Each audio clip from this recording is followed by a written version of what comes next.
Philip Morris International is the leading international tobacco company, and its products are sold in 180 markets. Philip Morris's road to success has not always been smooth, as it has had to manage several reputational crises.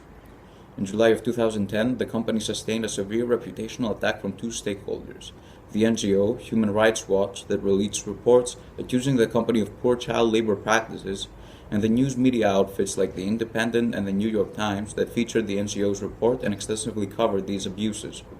Human Rights Watch reported that migrant child workers in Kazakhstan and U.S. miners were laboring under dangerous conditions to produce tobacco used in Philip Morris products.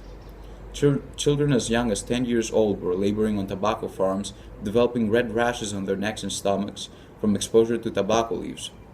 Miners were working 50 to 60-hour weeks in extreme heat, exposed to nicotine and various toxic pesticides, and using dangerous machinery. Children exhibited signs of green tobacco sickness, which primarily impacted them due to their small body size. The NGO criticized Philip Morris for use of child labor in its supply lines, but the reputational damage to the company, mainly from the news media, which portrayed them as greedy corporate giants.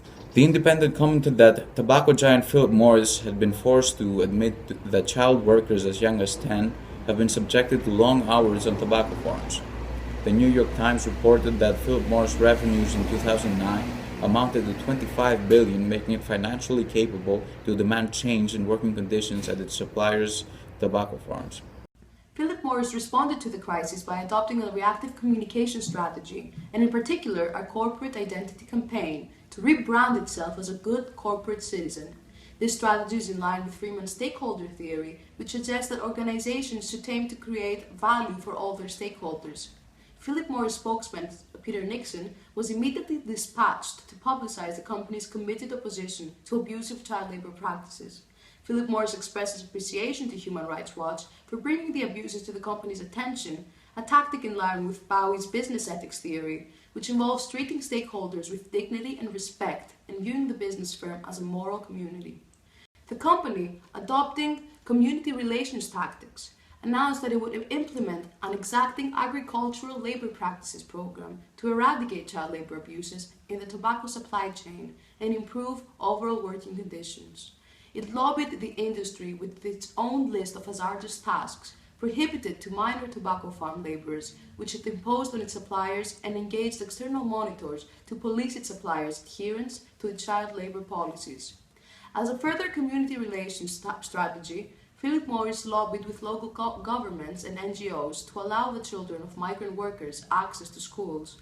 Finally, the company announced it would only purchase tobacco in the US from wholesalers and required them to impose Philip Morris rigorous labor standards on all their tobacco suppliers.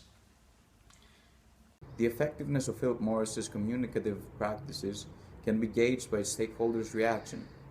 Its former critic Human Rights Watch became its most avid proponent, applauding Philip Morris's policy changes and urging other tobacco companies to follow Philip Morris's example, as well as the US government, which it criticized for having laxer labor standards.